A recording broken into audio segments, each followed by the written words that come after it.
podcast time. Baxter's 942 in the Highlands, my home away from home. First up tonight, my man Guillermo, G, as some people. How are you, man? Very good, man. Thank you for inviting me. Oh, thanks for hanging out. Beautiful day. Finally, we have some nice weather. Nice weather. It's gonna start getting better. I mean, it's what's the April 2nd as we record. What's been up with you, man?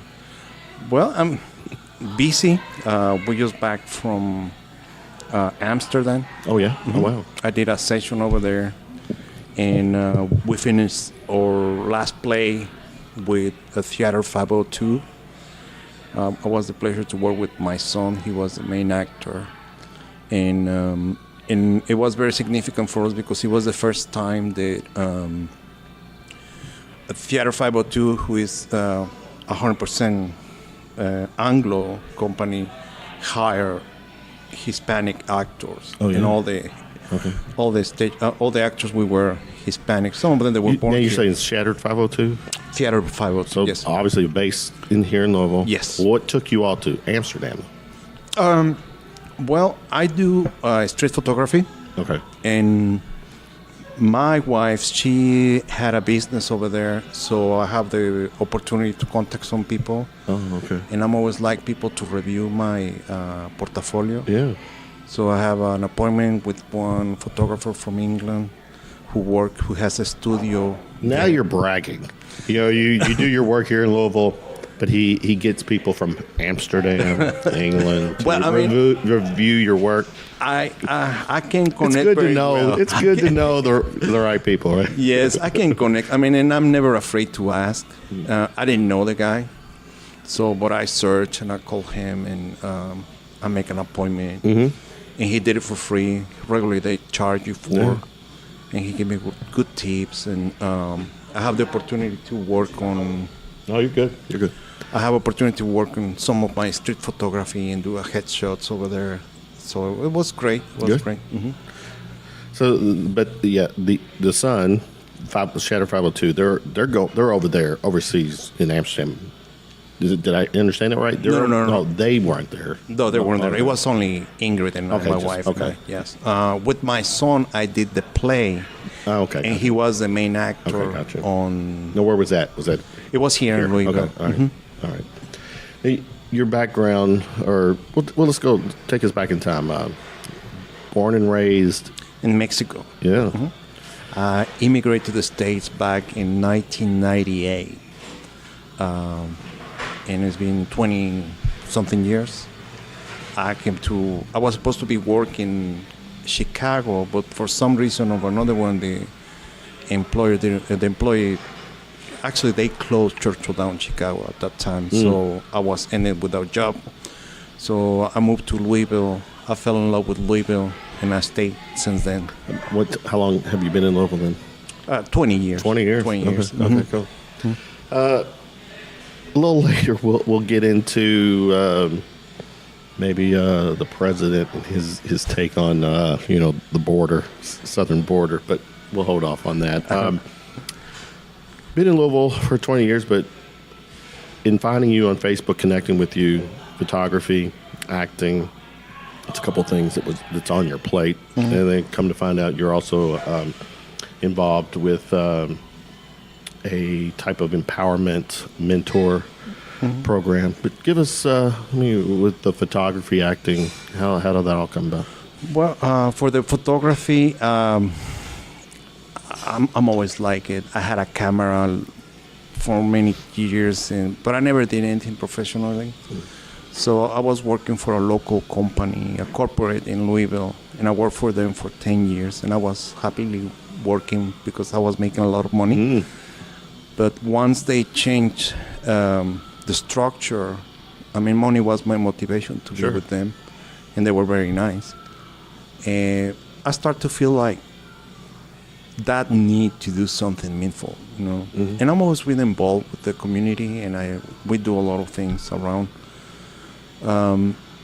But it was, I had that feeling like I was missing something. So when I met Ingrid, we went to Cuba, and I pulled the camera on the back for a little while. So she brought a camera up. So, and I started taking pictures in Cuba. And when I came here, people really liked them. So Yeah. we sold a few of them. Then somebody else bought another one. And I thought, well, that's what I want to do. Okay. So I make a plan. I quit my job, and I start my photography business. That was just kind of on a whim then. I mean, it sounds like you're going to Cuba, take some pictures, you get a reaction, a positive reaction, and then that was like, And the most important thing was my reaction. Like there you go. Yeah. the reason why is a friend of mine always told me. He said, I think you always took pictures. You didn't have a camera for a while, Right. but you always took pictures. And Here. exactly. Yeah, And also, I like to write, and I let my friends to review my writing. And is what he said, the way that I tell stories and I reflect on the photography. So it was a little fate because it's not easy to leave a job where you're making over $100,000 and everything is secure, Right. and you have your paycheck every weekend, your Right, yeah. commissions and everything, till just leave everything Right. behind. So fortunately, it has been up and downs, but it has been great. A lot of satisfaction, and Good. When you do your passion, when you do something you feel passionate about it, the backside is that you have to be aware in order to don't lose yourself into, because there are other things in life. So it's your family, it's your friends. If you put me if you give me a camera and then when I start processing the pictures, I can stay there forever. Right. Yeah. But you have to have balance. Yeah. And, in working for somebody else, a company or whatever, it really is kind of a status quo thing. I mean, as long as you're meeting expectations with your employer, or meeting expectations, maybe going above and beyond, in good standing, you just pretty much you can go through the motions and that's your work day. But you go on your own, you do this. You got to bring it. And there's probably days where something it's not your best day, and that keeps you humbled, and keeps that passion. So. And it was another thing. Like I have 3 kids. Okay.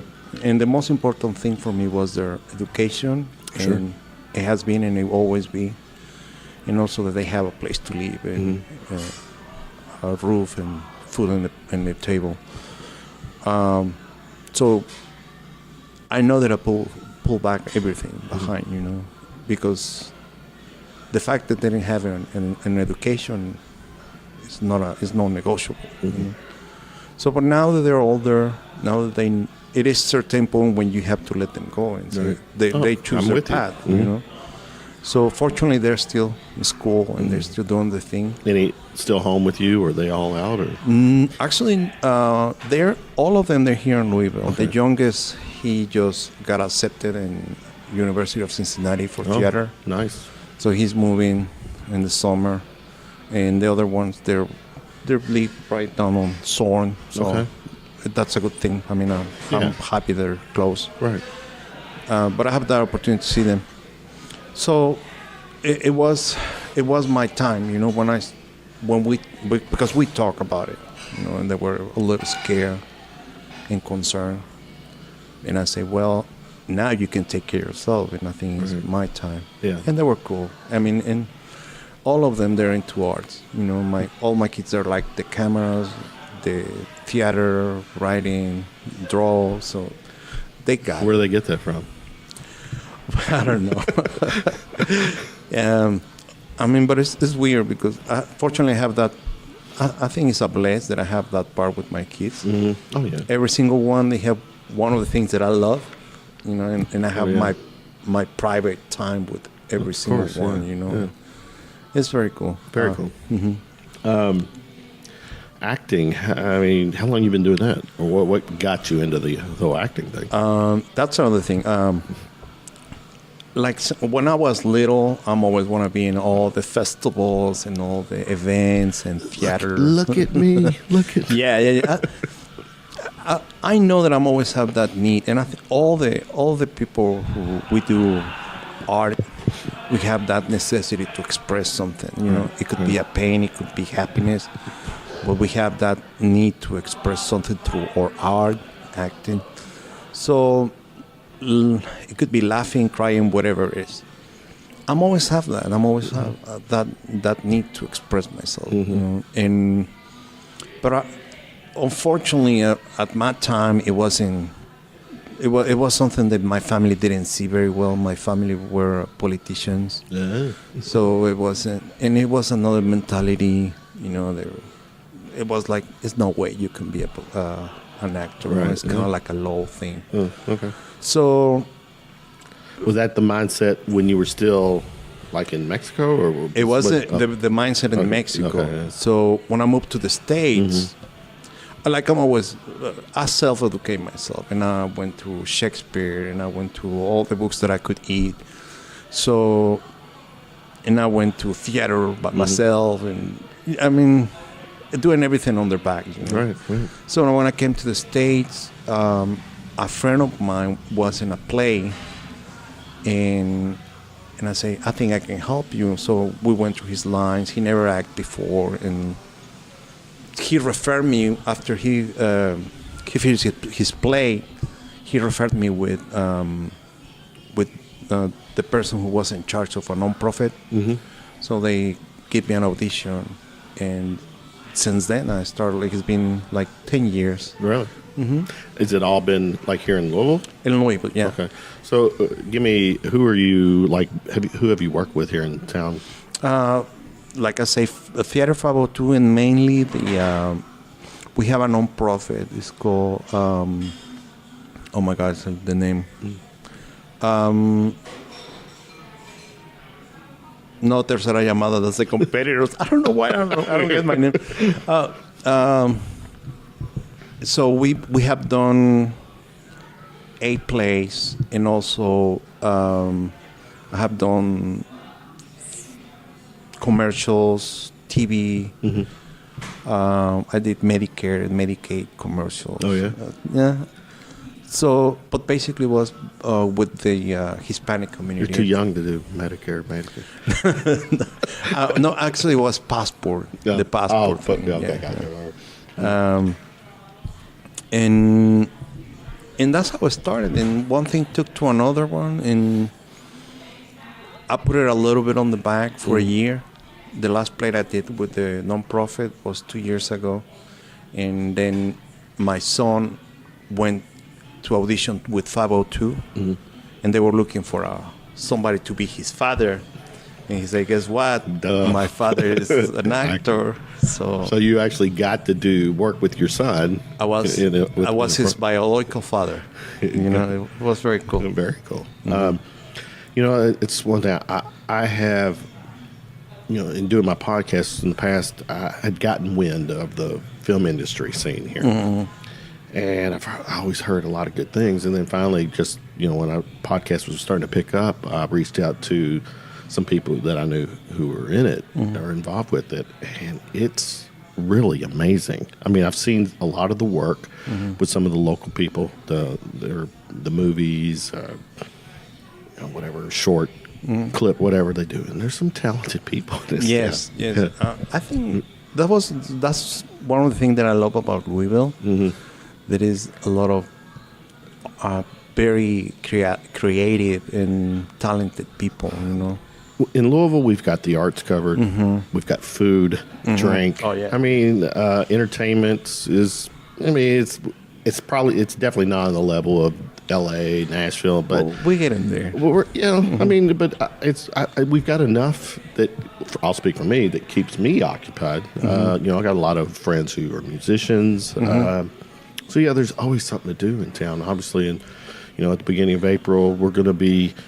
We're just a few weeks away from some of the Derby festivities, and obviously the Derby's the big freaking deal here. And, But yeah, and we mentioned, I mentioned Antonio Pantoa, and you actually worked with him, right? Or you I had took some of his workshops. He did a few on one of the local universities, yeah, and he was very interested. He's very talented. yeah, he's talented, good guy. Well, talk to me. What is it up with this this 90-day? What's the 90-day challenge empowerment and mentor work that you're doing? What is all that? Okay. 10 years ago, I started some kind of like challenge at work. And at that time, it was about losing weight. I've always been dealing with weight. And we went through a process. And we tried things, like why we are where we are, what we're missing. So I started writing about it. And I took some coaching training. And by the end, somebody told me, you should do that for a living. So I continue, and then it turns into something else. We don't focus on the weight, like you can see. Like, I care for my weight, but it's not. I mean, I love food so much that it's like food and drink. I know it's like, but So I want to take care of myself, but I don't want to torture myself thinking on that. Right. Yeah. So, but since then, like people start to refer people. I mean, other friends, or other people. And what I do is we take values, we use values, and we work and find out why you don't have what you want. Right. Okay. Yeah. And why you want it so bad, And we use values as contribution, responsibility, authenticity. And some of those values, we don't use them, like why you don't lose weight, because I haven't been responsible, because I haven't been authentic with me, why you don't have the relationship you want. And it's applying all those principles. And we work for 90 days. We implement those values. We identify like what is that you really want, and versus what is that you wish. Yeah, there are two different things. Very different. Yeah, and sometimes we get lost into what we wish to have. Right. And it's basically what we do, and we work for 90 days. And I have seen amazing things. A lot of kids went back to school. They're finished school, and it has been 120 people since 2009. So I don't charge. It's something that I do for free. Good for you. Well, good for them, actually. I think it's for both of us. Yeah, I mean, there's a reward, though. I mean, everything that you teach is something that you're gonna master on yourself. Right. Like those. Yeah, you've got to. As I say, you got to practice what you preach. So, I mean, if you're... and in the meantime, when I take somebody, I'm working with we work in 3 goals. And that's the thing, like, you pick 3 goals that are going to impact your life in the next 90 days. Okay? Think about 3 things that if you accomplish them, your life is going to be different. And, in 3 things, some people would say, just 3 in 90 days. But obviously, like with any process, you got to take, before you can walk, you got to learn how to, you got to take steps. And a lot of that, when you put, when you're challenging yourself to do something better, you need wins. You need to, 3 things. If you can focus on 3 things and you can beat those 3, it's a game changer mentally, right? Yeah. Exactly. And like what happened with people's goals in the beginning of the year, they pick like 12, right? And it's like, okay, and you don't need a cake in 12 pieces. You read it piece by piece, right? So it's better if you take 3, and regularly those 3 things that people choose at the beginning is what is being bothered them for the longest. Right. Okay. Usually, yeah. Right. And when you do something about those things, the rest is going to turn easier. Because it takes a lot of attention of your mind. Right. you preoccupied so much for those things. Mm-hmm. You know, it could be a relationship. I mean, we're so lonely, and one of the main things that I always hear is like, I want a relationship. I want to be with someone. I want to find love. Mm-hmm. You know, and all of us, we have that need in many ways. You know, so and I work with my own goals, and it's a retrofit. I learn, they learn. Mm-hmm. You know, and I give them what I have based on my experiences. And when they grow is when you get so much, you know, when you know that you did something good, something meaningful for someone, you know. Mm-hmm. And I consider that's like photography and acting is my passion. Right. But I think that challenge is my call in life. You know, To help people. Mm-hmm. Pay it forward. You know. Mm-hmm. Yeah. No, that's good stuff. Obviously, the struggle is real for a lot of people, and a lot of it is, and you kind of hinted around. It's just be able to truly identify the obstacles, the issues that are going on, and and then with you making it a 90-day challenge, if you will, to take those 3 things. Give me 3 things to help you help you become a better you. And there are things that you like they do. Like I don't do anything, they Right. do. And if you don't do it, nothing is going to happen. Nothing happens, right? Nothing is going to happen. It's 3 things that you're willing to commit for 90 days. And regularly, it is a time of the process where they hate me. You know, when they don't like me.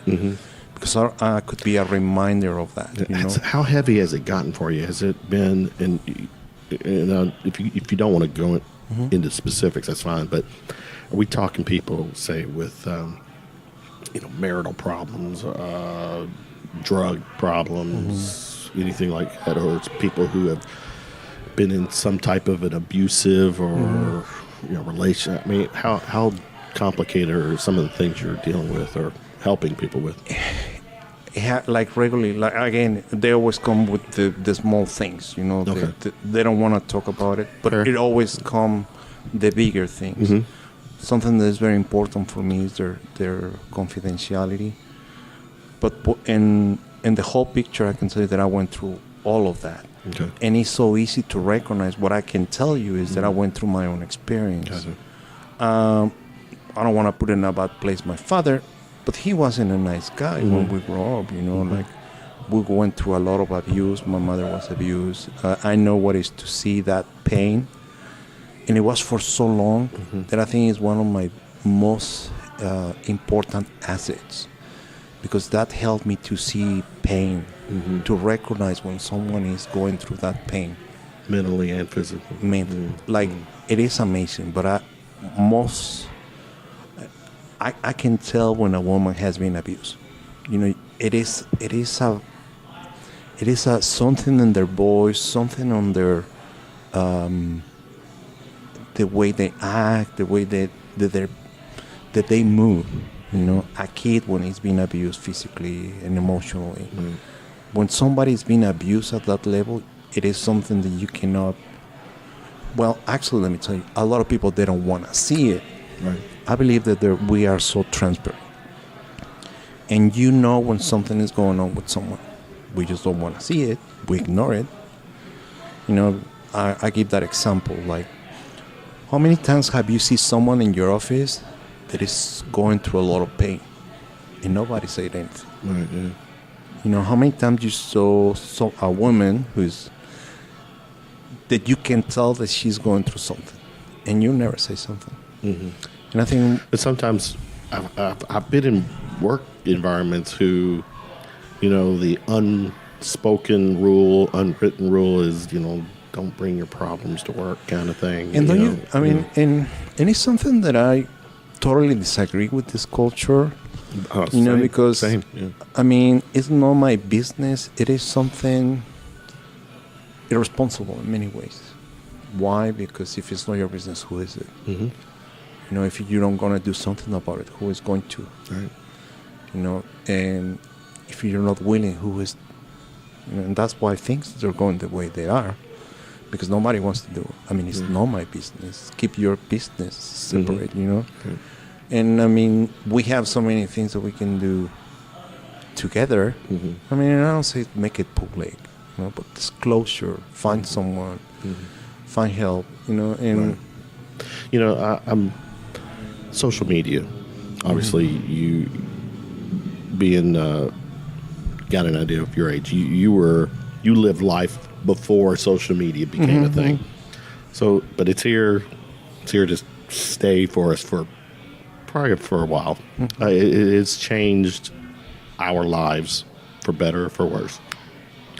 I'm not a big fan of social media, though. I do a podcast and I use it to promote my podcast. Same. But I'm just not a fan of it because there's a lot.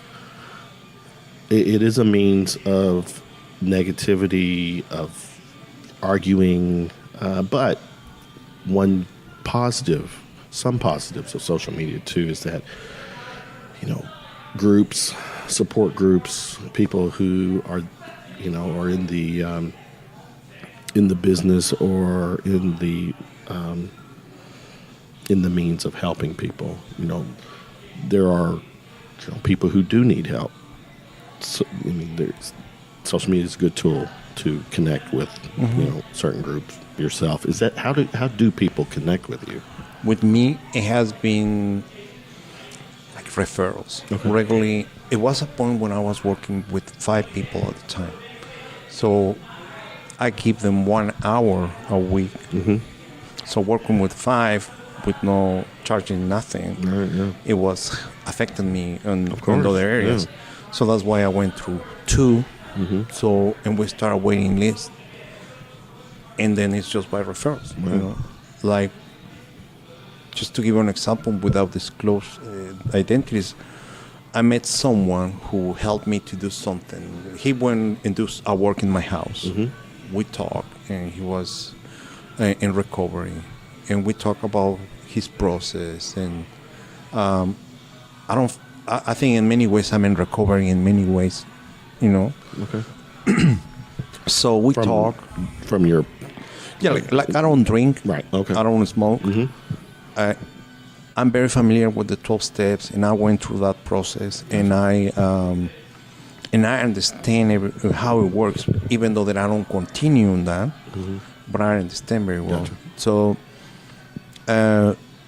we talk about it, and I try to empower him. It was my intention to empower the guy. So he left the house. I gave him my car, and he was starting his recovery. I gave him my car, and then I never hear from him. And he contacted me recently, you know, a few months ago. And he says, you know what, I remember a conversation. So I was wondering if you would be willing to work with me. I said, absolutely, you know, and it's been good, you know. In the same way, a lot of people, they stop in doing it. You know, it's not for everybody. Because it's your way. You're doing it your way. You're not budging from your ways. So people who come to you for help, support, they've got to do it. You've got a process. Yeah, I have a process. And you don't deviate from that process. Now, obviously, everybody's situation is different. Absolutely. So, I mean, I'm sure you got like a baseline or a core of process that you put in place. But how much do you actually cater, or you know? Well, cater. I think everybody. You know, like we have. Everybody has a perception of life that is totally different. That's a good point. Yeah. And what I told them, that's an example that I put on the table. How do in order to understand somebody else's, how do you know that you look the way I see you? How do you know the Coke that you drink, you know, it will taste the same to me? How do you know the chocolate tastes the same? Make sense? Very. Like it's nothing. I mean, you will never know. Right. Okay. So, and the way that I approach the person is, first of all, is compassion. And when they're on the other side, it's just that. It's just bring the compassion down. Bring the compassion. Neutrality. Nothing that we're going through is personal. Everything that they say is their own thing. Mm-hmm. You know, even for my own protection. Right. You know. So, and the most important thing is that everybody wants to be here. All of us, we need that. You know. And what I hear all the time is like, I never spoke with someone like that before. Mm-hmm. You know, I don't have that relationship. Right. And that's the point. What you're gonna do those 90 days is to learn how to have relationship that matters, how to create things that matters, because we think that we're gonna fix things by ourselves. Right. But guess what? Based on results, you haven't. So by yourself, you won't do shit. Right. So we need each other. We need people, because I may say I'm a great father. Based on what? The only people who can say that I'm a good father are my kids, correct? And your wife. Yeah. So we don't listen those things. Mm-hmm. Based on my mind, I'm a great father. I'm doing the right things for them, Right, and I'm right, giving them right. everything that I can, and I sacrifice myself. But you can ask my kids. Right. And it's something that I do with them. Is like, tell me what I can do to be a better father for you.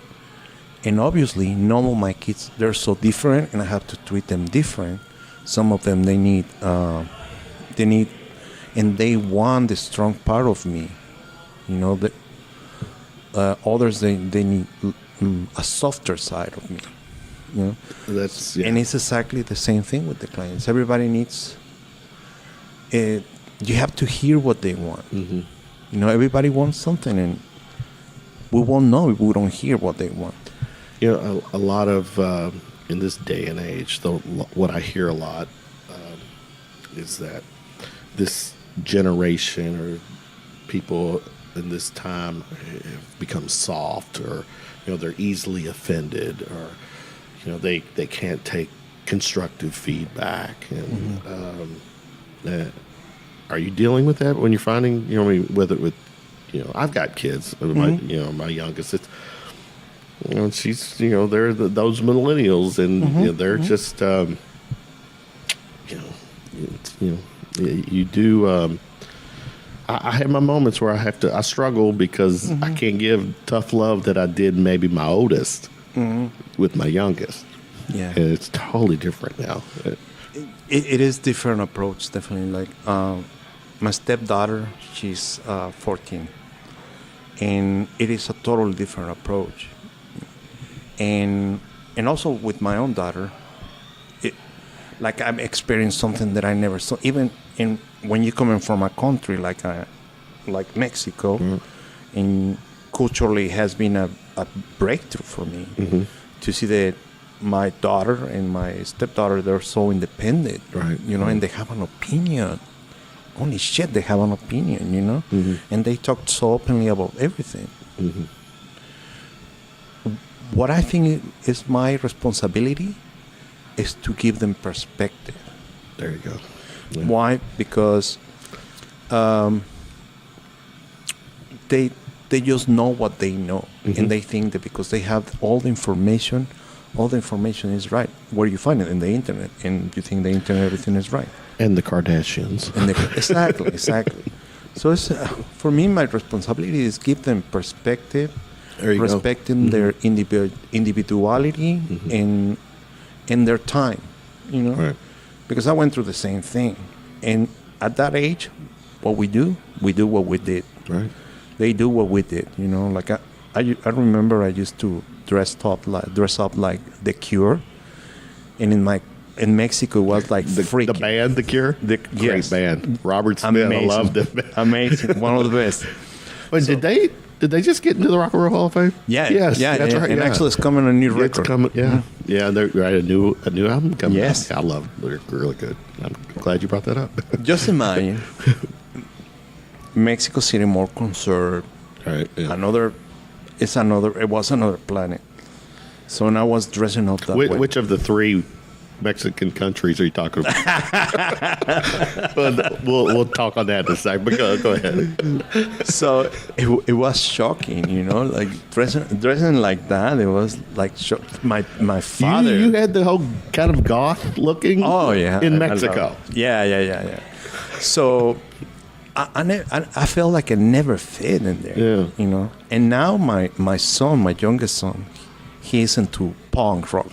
Yeah. So and he is, and that is called straight X. So they don't use drugs. Straight edge. Yeah. Straight edge. H. Straight edge. It's straight right, edge. yeah. Okay. Yeah. So. X is their little symbol, but it's straight edge, right? Uh-huh. Yeah. So and it's the same thing. Yeah, no alcohol, no drugs. What else? It's a pretty clean lifestyle. Mm-hmm. Yeah. So and it's the same thing with him, with my kids. We have those conversations so openly. And my stepson, he said the other day that he feels good that we talk the Your truth. stepson. Yes. Okay. I have Okay. a stepson and a stepdaughter. Okay. So,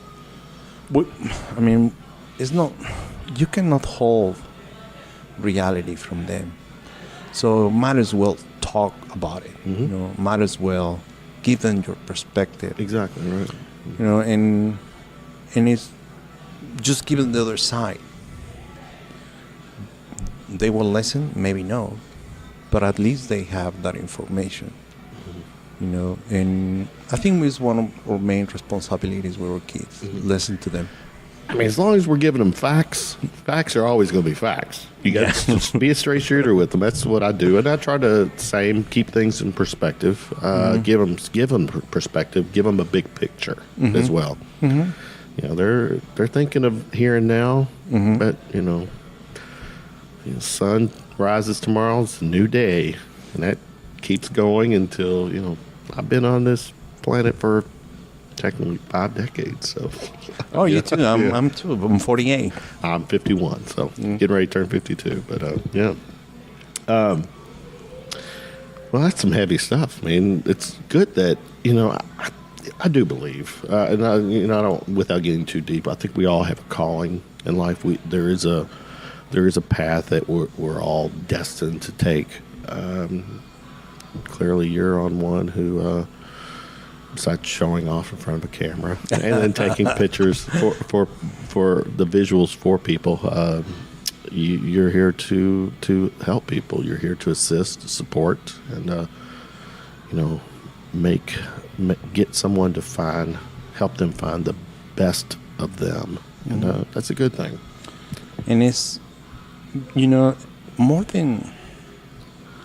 I think it's more than destiny. I think we are like a blank book, and we choose those things. Because everything that I do is something that I choose to. I don't believe that it was something magical. I believe that everything that I went through, all the pain, all the sacrifices. No sacrifice. I don't believe in sacrifice. But it's what you went through. Yeah, but everything that I went through here. Exactly. In that experience, the point is what you're gonna do with that information, and it has been a conscious decision what I'm doing. It is an intention that I have. Like my intention is to, because of me, my kids are gonna learn how to treat a woman. Because of me, my friends, they're gonna know how to be with women. Because of me, I'm gonna be different than my father. And don't take me wrong, I've made my mistakes. I've made a lot of mistakes. We all have. Yeah. But it's the people who, people can't get better unless they admit that there's a problem or they're sick. And I think it's part of. I believe that all of us, we're leaders in our own lives. Can be, yeah. So, and I believe the leaders, they find out when something is wrong or when they did something wrong, they come back and do the right thing. We always talk about big leaders, and we always keep with the great things they did. we never talk about the mistakes. You know, but all of them, they went through hardship. They went through mistakes, but they come back. Something they have in common is they come back and do the right thing. Right. There you go. On that note, a little segue. You mentioned leaders. What do you think about the leader of this free world of ours? You know, Without getting too deep in pop, because I bring it up because I obviously I kind of quizzed you beforehand, but you know the whole Mexico thing is not exactly Yes. You know where he's at with that. Well, and according to Fox, he's going to take care of 3 of those. well, you know, like in some way, saying that the 3 Mexican countries, it just makes me feel like, oh, thanks, you unite us more, you know. Yeah. But well, the way I see it is, he doesn't rule my life. Mm-hmm. Okay, my call right now at this time is to show this as an immigrant we're different, and my call with my friends and my group of people is to show that we are in contribution. Right. That we came to this country not to take anything away. Not all of you are bad apples. Exactly. We're here to make it better. Or bad hombres. Bad hombres. Bad hombres. So, or responsibility, I want to say, you know, like, the good thing of this guy is that he is bringing some awareness to the rest of us, you know. Yeah. And I remember when he won the presidency, I write a letter to my kids because it was fear. I mean, people, they don't understand it because You're right. they don't know what they don't know, you know. Mm-hmm. So, but for us, it was some fear. What's going to happen? We know people that they're in another situation legally in the country. Right. So there's still people, you know, and we still care for them. Mm-hmm. So, and it's always the call of, okay, we're citizens, we're citizens, but what is going to happen with us? Are we going to be detained for police? Or, you know, and there's all those kind of things that people question. And what I told them is that that's our responsibility, to show who we are and that we're here to contribute. Mm-hmm. You know, that they have to study harder than ever, to do things better than ever, to open the doors to the rest of us, you know, because fortunately we have the citizenship and it's a different call, you know. Right. So, and what I can tell you is I wish my prayer is to be wrong about what I feel about this person, you know. Same. And it's what I feel like. I want to be wrong. Mm-hmm. Maybe he will do. I mean, he's a businessman. Mm-hmm. Maybe he will do great things for the country financially. Sometimes it's hard when you travel alone. You never hear good things about him. We're not very popular outside of the U.S. Unfortunately, no. And or he's not. He's not very. Yeah. Actually, it's about him. Yeah, it's about him. Yeah, right. And you just. My thing is, I just wanna, by the end of this role, because I just want to be wrong. I pray to be wrong. At the end of the day, we're still in a mode that we're still kind of in control of our own situation. Mm-hmm. So as long as we're, you know, doing the right things within the law, mm-hmm. you know, then I think a lot of that will just kind of play. And I believe that if we don't do something about it, we're part of the problem. Mm-hmm. You know, exactly. And if we don't like the things, I mean, we can post on Facebook, we can say whatever, mm-hmm. you know. But I think if we don't do something about it, exactly, okay, you're part of, you are the problem. Exactly, right. You know? Mm-hmm. So I think that for me, I'm focused on that. Let him do his job, mm-hmm. and it is a fight that I cannot fight. You know, right. like it's a bigger fight. Mm-hmm. So my fight is to show, and it's not a fight. It's a goal. It's an intention. It's a vision that I have for me, for my people, for my friends. You know, I'm been fighting all this time. Not fighting. I've been letting myself being a citizen. You know, yes, I am Latino, and believe me, I will always be from another country. It doesn't matter what citizen you have or whatever. People always see you as a Mexican, and they refer to me as a Mexican, not as an American. A minority. A minority, yes. But in the meantime, my job is to open doors for other people. My job is to show who we really are. Yeah. Yes, we have a lot of bad people, as we have in here.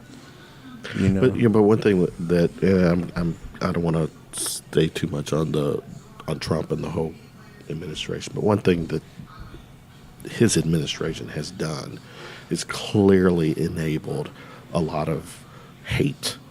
You know, absolutely. I hate to say this, but the truth is, there's a lot of racism and hate in this country, and it all got suppressed during the Obama years. But once Trump, became president, a lot of people all of a sudden felt like, oh, I get to be me. And I get to look at you, look at me, because I'm Asian, so I've got that. And my mom's from Thailand, and to this day, there'll be the occasional someone will kind of look her up and down, and I know I'm there with it, and then I know exactly what they're thinking, and I'm just waiting for some, But anyways, unfortunately, it exists, but it has, it's really blossomed. It's come out since Trump has been on board, and that's a little scary. Yeah, it has been scary. It has been scary. With again, I'm always use my family as a reference, but what we say is, I believe that in the moment that you give your power away, and the moment you believe that what they said about you, you're lost. Exactly. So for me is, you know who you are, In discrimination, it has to do everything about them, not about me. Agreed. Because in the way that I define myself is, I'm a human man. I'm a human being. I'm a man of the world. But in the moment that I believe what somebody else says about me, it's all about them. They can call me anything, right, but it doesn't have nothing to do with me. I am the only person who define myself. There you go. I So, like it. And that's about empower each other. And at that point, I don't think nobody can step on you. Very good, man. Winding down, I'm going to throw at you. This is what I call my round of shots. It's kind of a rapid fire Q&A. Fun. You'll enjoy it. First concert you attended? First what? Concert. Music concert. Oh my gosh. Was it The Cure? No, actually it was in Excess.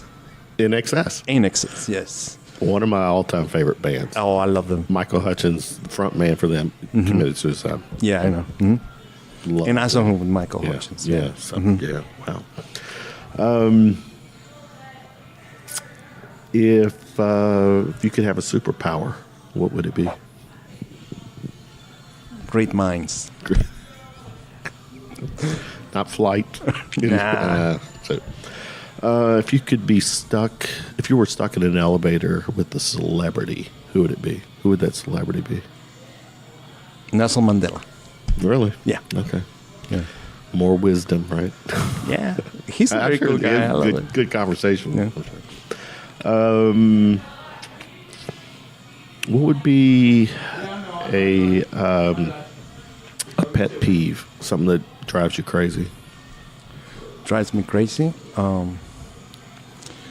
Oh my gosh, I have ADD. So everything that is out of order, it drives me crazy, yeah. Are you looking around here like you want to just scoot something over? And in the place that I used to work, they have a frame, like picture frames. Right.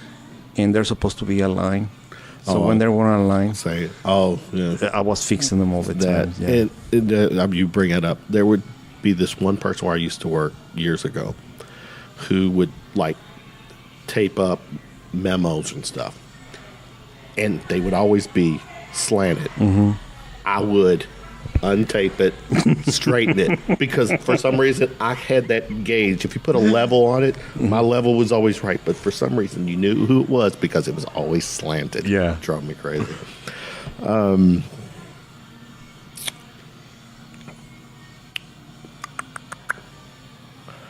Is it better to beg for forgiveness or ask for permission? I know Ingrid's going to be listening to this afterwards. I will ask for forgiveness. Okay. Yeah. All right. Yeah. If you had access to a time machine and you can go anywhere in the past, anywhere, back to the dinosaurs, anywhere, only to observe. You're not changing the past. You're just interacting with it. Where would you go?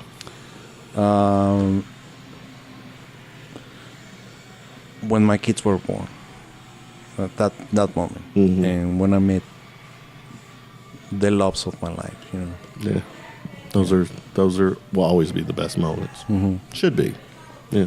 and the first time I saw my mom. Yeah? Yeah, those times. Oh, wow. Okay. I like that. You're a family guy. Family's pretty important to you. Yeah. Yeah, I get that. I respect that. Same. Thank you. Guillermo, thanks for hanging out with me, man. It was a pleasure. Man. No, It we'll was do it again because I think we talked quite a bit, but I think there's still more we can share. And, Oh, absolutely. We'll Have do it good again. Stories. Yeah. Thanks, my brother. It was my All right, pleasure. thanks. Thank you.